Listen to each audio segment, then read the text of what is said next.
আমাদের ইউটিউব চ্যানেলে আপনাদের সবাইকে স্বাগত। আমরা নতুনভাবে এবং নতুন উদ্যোগে আবার আমাদের চ্যানেলটা শুরু করছি। আমরা চাইব এই উদ্যোগে আপনারা যেন আমাদের পাশে থাকেন।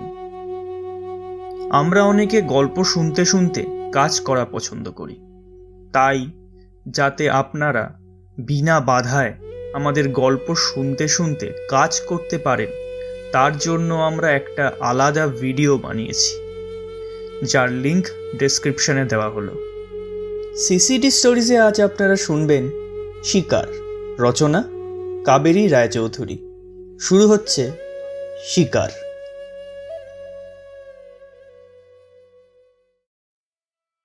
শিকার করাটা একটা আর্ট। মস্তিষ্কের ভিতরে কোথায় যেন ঘুমিয়েছিল কথাটা, লাফিয়ে উঠে বসলো এক্ষুনি। মনের মধ্যে পাক খেলো কথাটা বার কয়েকবার। শিকার করাটা একটা আর্ট, শিকার করাটা একটা আর্ট। ঠিকই। গত পরশু থেকে ঠায় বসে থেকে ধৈর্য ধরেও লাভ হচ্ছে না কিছু জয়ন্তর। বিষণ্ণ সুন্দরী, শীতল সুন্দরী উঠে গেল এক্ষুনি, ছড়িয়ে দিয়ে গেল মধুর প্রদাহ প্রবাহ।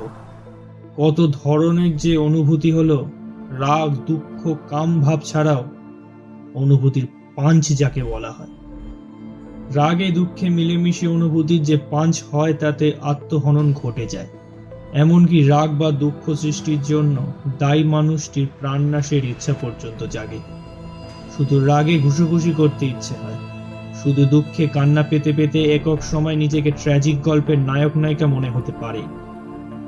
তারপর আয়নায় নিজে কান্না মুখ দেখে নিজের প্রতি প্রেমের ভাব জেগে ওঠে। আনন্দের কথা ছেড়েই দেওয়া গেল, তার বহু প্রকাশ রূপ।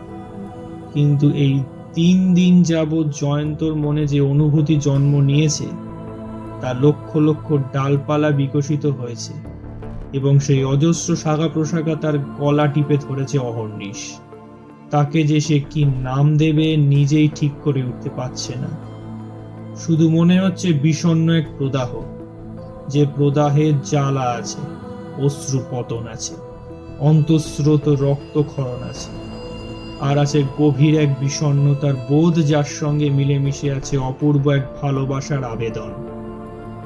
ভালো লাগার আবেদন থেকে বিষণ্ণতা বোধটার জন্ম হয়েছে বলেই তা এক প্রদাহ স্বরূপ। বিষাদ সুন্দরী ধীরে এক ছন্দে সাদা পৃষ্ঠের মতো একটু বাতাস রেখে চলে গেল এই মুহূর্তে। নদীর ছলোচ্ছল ভাবটাও সেই বাতাসের স্পর্শে মন্থরলয় হয়ে গেল বলে মনে হলো জয়ন্ত।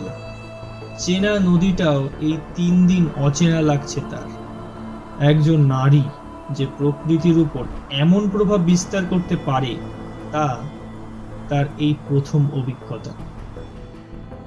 অথচ এর আগে যে কতবার উত্তরপাড়ার এই বাড়িতে সে মুক্ত পুরুষ হয়ে বাঁধন ছাড়া হয়ে এসেছে, বন্ধু বান্ধব নিয়ে হই হই করে ফিরে গেছে একদিন দুদিন কাটিয়ে।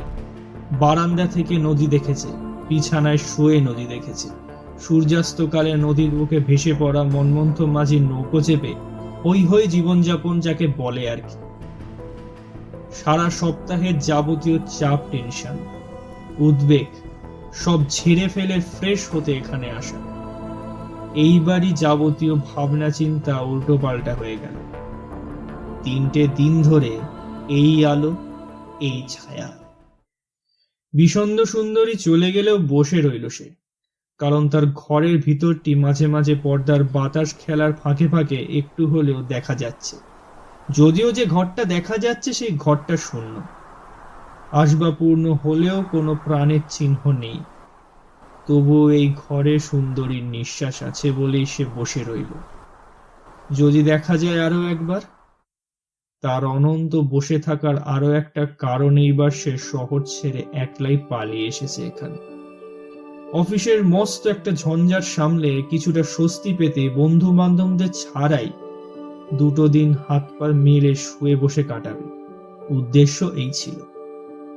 বিশেষ করে পৌলমী আর শ্রাবণীর কানে যদি কথাটা একবারে উঠত, তাহলে শান্তি এবং স্বস্তি দুয়ের কপালেই ছিল প্রবল লাঞ্ছনা। পৌলমী তার 24তম শিকার, আর শ্রাবণী 5মতম। শ্রাবণীর অঢেল ধৈর্য, অঢেল প্রেম। সে শুধু শিকার নয়, আহত শিকার। তার একাধিক শিকারের খেলায় প্রায় অনেকটাই তার খ্যাত। ঝগড়া করেছে এই নিয়ে, হাতাহাতি মারামারি পর্যন্ত গড়িয়েছে কখনো, তারপরই আবার পায়ে পায়ে ফিরে এসেছে। ইতিমধ্যে খেলার নিয়ম অনুসারে তার শিকারের সংখ্যা 28তম শিকার ভারতী। সে বিবাহিত বলে সামাজিক কারণেই ব্যাপারটাকে গোপনীয়তা পছন্দ করে।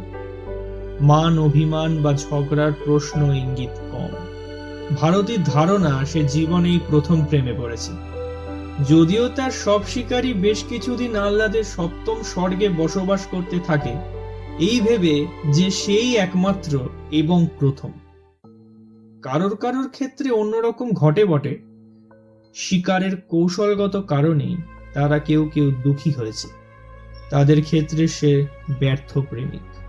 বহু যন্ত্রণা বুকে বহন করে ক্ষতবিক্ষত হওয়ার পরেই সে নাকি সেই মেয়েকে খুঁজে পেয়েছে, এমনটি সে বুঝিয়েছে তাদের। আপাতত 28তম ভারতী, 24তম পৌলমী আর 5মতম শ্রাবণী জয়ন্তর বর্তমান জীবনে অতি বড় বাস্তব। ভারতীয় পৌলমী পরস্পরের অস্তিত্ব না জানলেও শ্রাবণী এই দুজনের ছায়া উপলব্ধি করতে পেরেছে। সে নিজেও এই ব্যাপারে বিশেষ সতর্ক। ভারতী তার সংসারের দায় দায়িত্ব ছেড়ে তার সঙ্গে একটানা 2-4 দিন কোথাও বাইরে কাটানোর কথা ভাবতেও পারে না।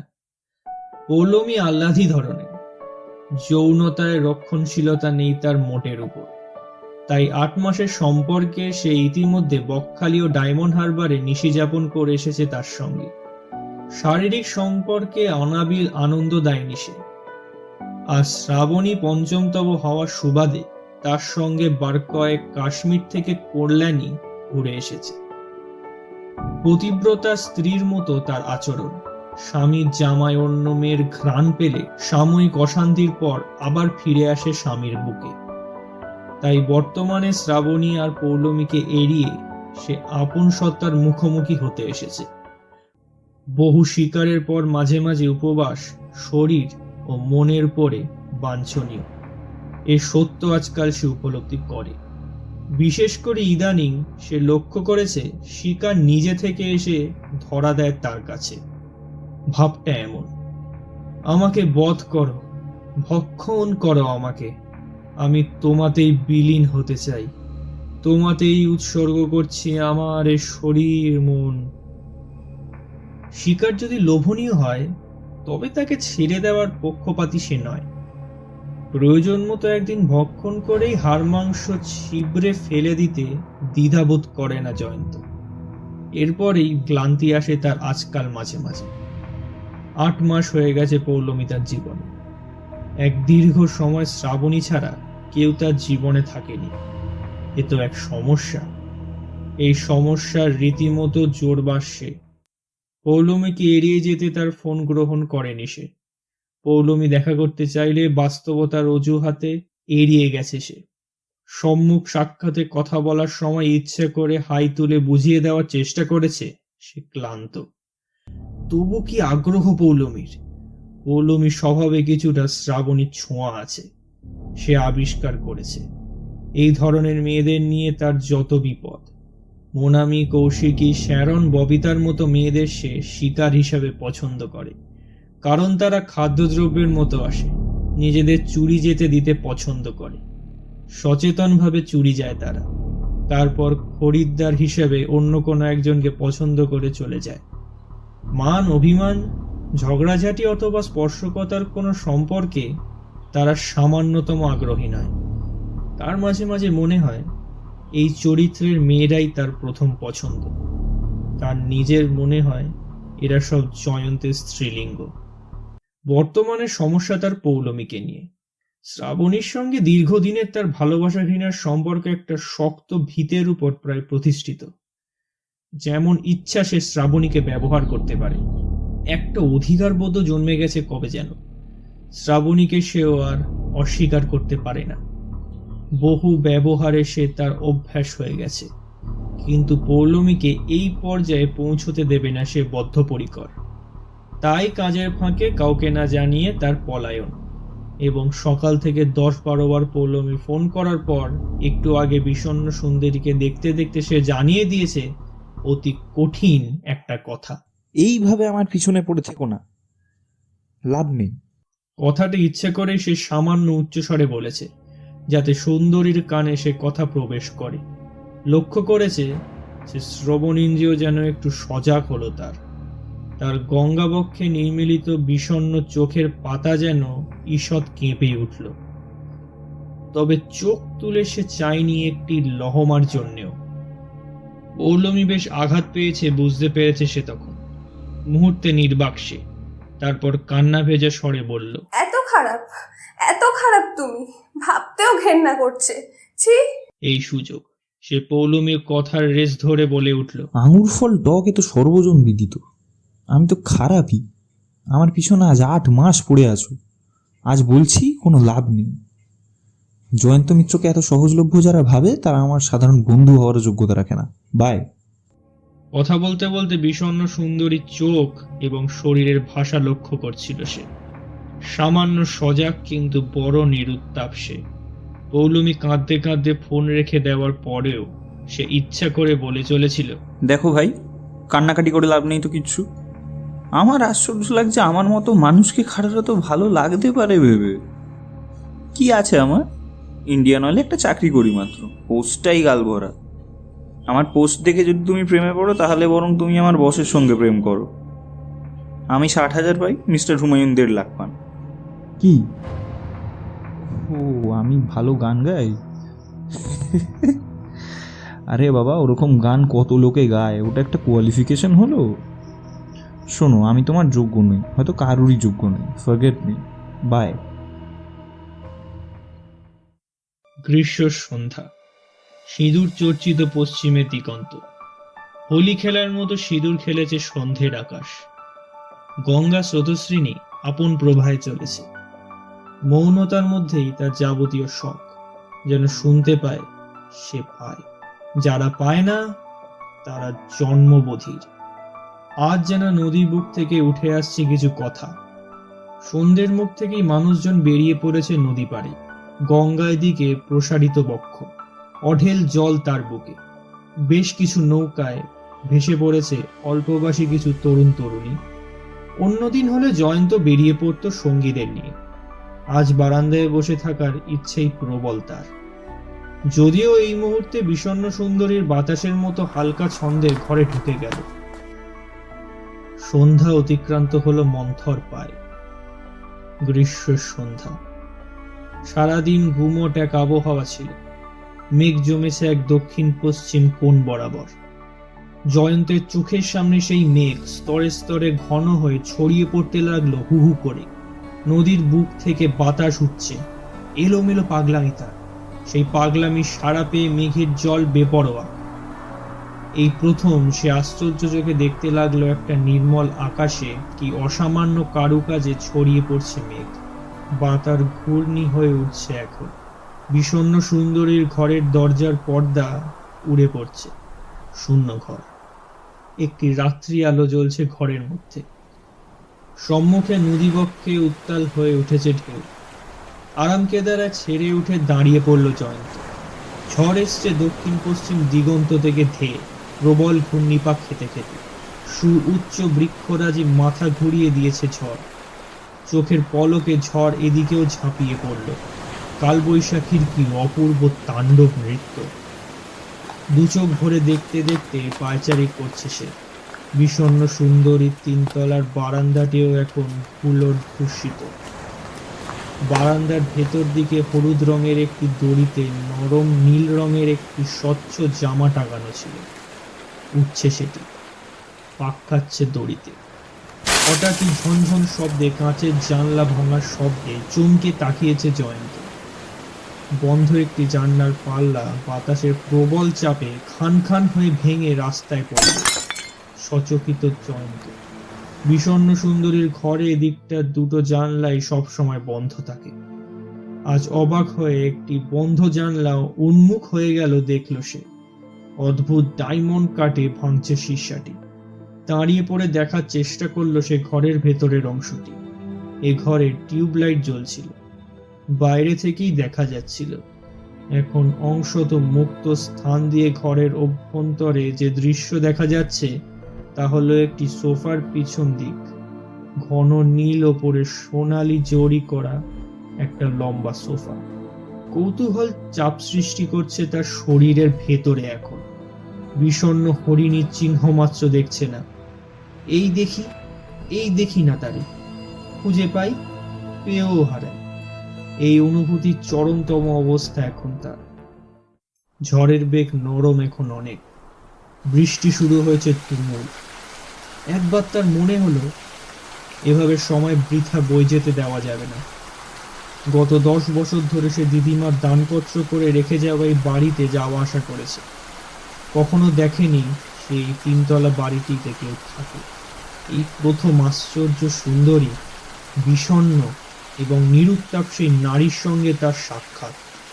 একবারও ভুল করেও তার দিকে চোখ তুলে তাকায়নি। স্বীকার করাটা একটা আর্ট। কথাটা আবার নড়াচড়া করে উঠল জয়ন্তর মাথায়। পরাজিতের অনুভূতি হচ্ছে। শুধু কি পরাজয়? পায়চারি করছে সে দ্রুত পায়, যেন ঝড়ের গতি সে পায় নুপুরের মতো পড়ে নিয়েছে। পরাজয় বলবে না সে একে। ভালো লাগার দুর্দমনীয় ঘোরের আক্রান্ত হতে হতে এই 3 দিন পর যাবতীয় সংযম সমস্ত লিখিত অথবা অলিখিত সীমানা অতিক্রান্ত করে বিস্ফোরণের মুখে সে উকি দিল আর একবার ভাঙা শীর্ষার পথে। চমকে উঠল তক্ষুনি। দুটি তুষার সাদা হাত, সাদা কাচের চুড়িতে সাদা আলোয় অপূর্ব এক মায়া সৃষ্টি করছে। হাত দুটি জানলায় ভাঙা অংশ থেকে পরিষ্কার দেখা যাচ্ছে।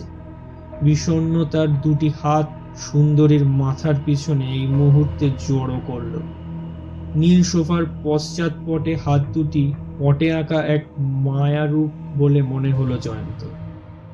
না, আজ সে সমস্ত দূরত্ব ঘুচিয়ে আলাপ করতে যাবে বলেই স্থির করলো সুন্দরীর সঙ্গে। এইভাবে সে তার আকাঙ্ক্ষার অপমান করতে দেবে না। সে সেই পুরুষ যার কাছে কোনো নারী অধরা থাকতে পারে না। তার এই 40 বছরের যৌবনকালে 28টি নারীর সম্পর্ক মস্তিষ্ক লিপিবদ্ধ থাকলেও প্রকৃতপক্ষে সম্পর্কের সংখ্যা গণনাতীত।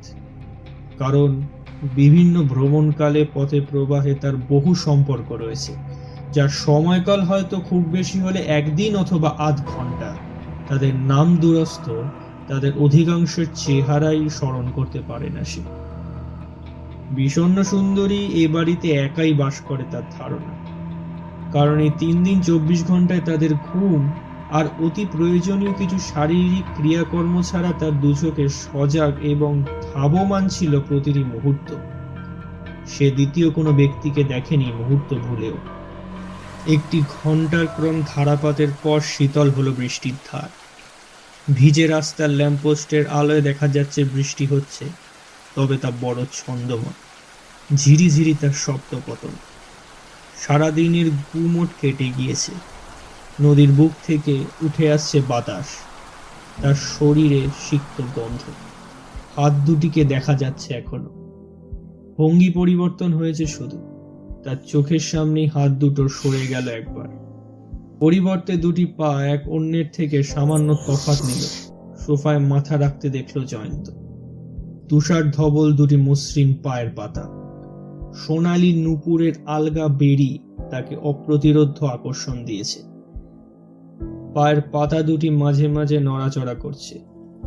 অর্থাৎ বিষণ্ণ সুন্দর এই মুহূর্তে সোফায় যে ভঙ্গিতে শুয়ে আছে তা প্রত্যক্ষ করার চেষ্টা করল সে।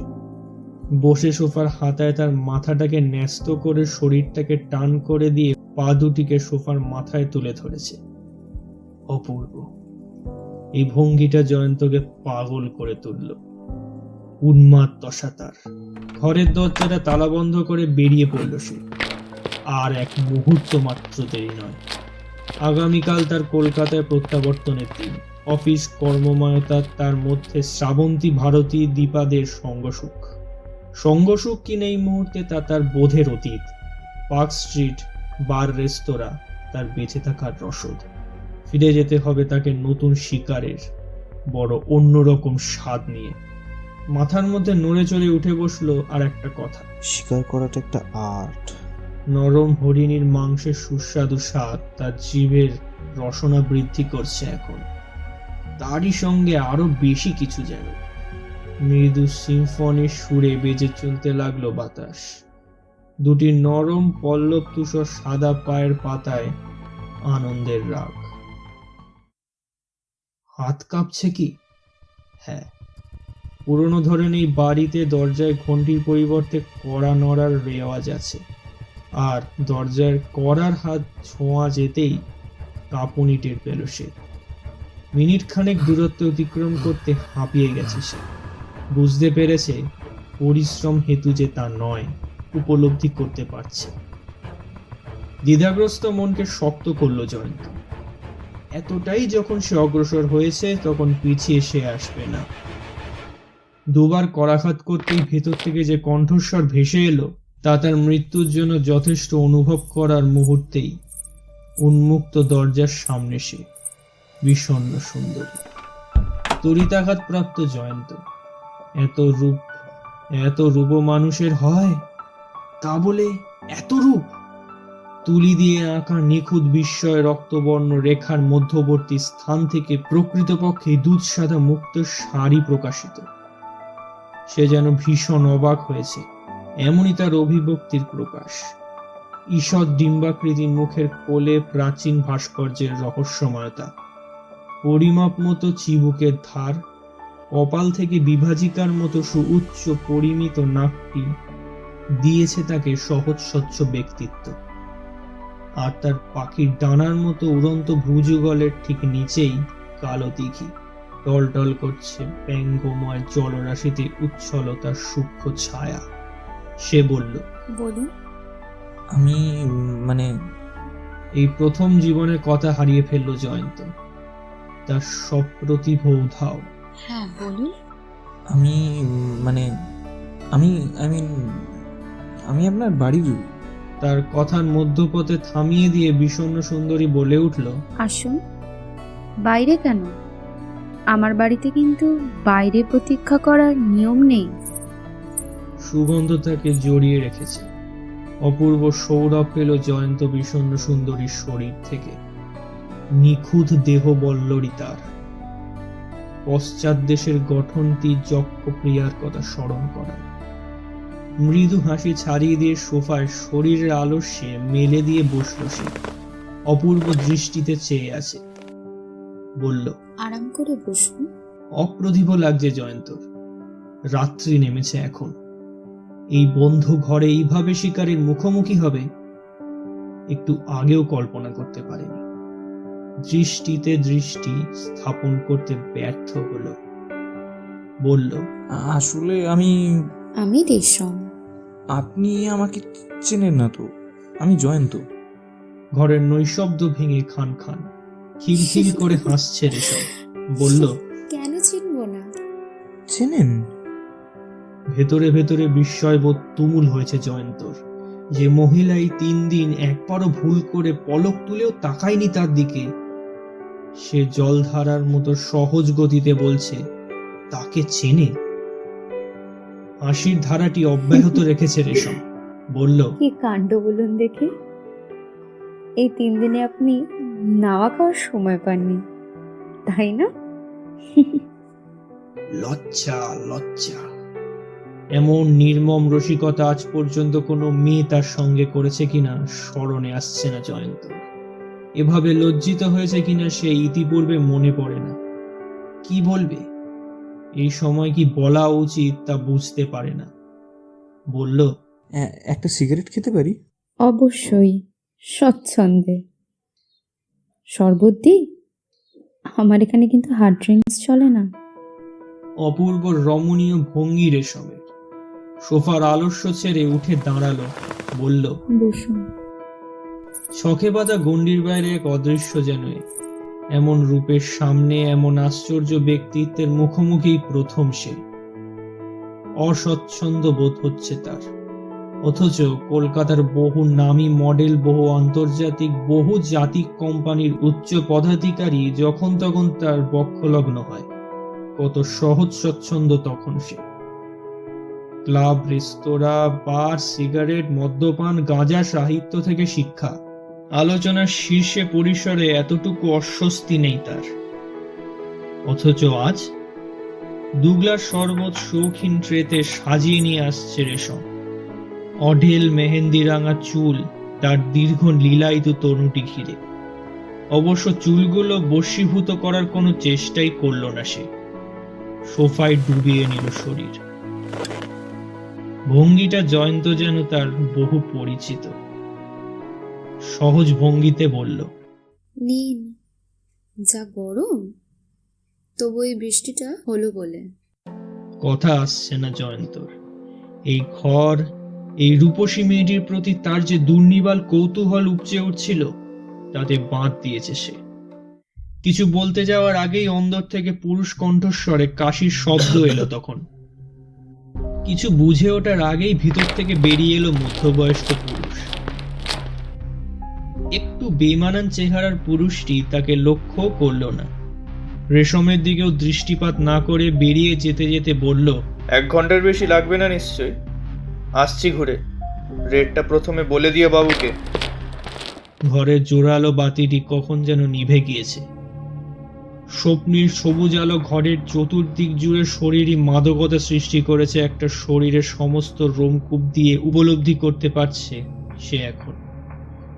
শিকার তার বুকের উপর, তার মুখের উপর জ্বলজ্বল করছে শিকারীর ক্ষুধার্ত চোখ। অবিনস্ত কেশরাশি অসংখ্য সাপিনীর মতো। মৃত্যু ঘনিয়ে আসছে তার।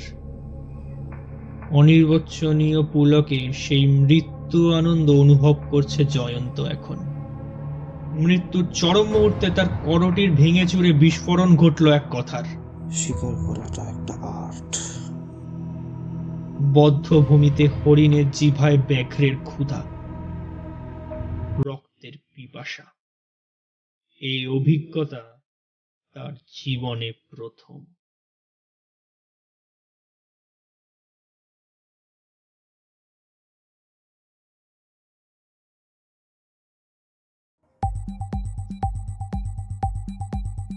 সিসিডি স্টোরিজে আজ আপনারা শুনলেন শিকার।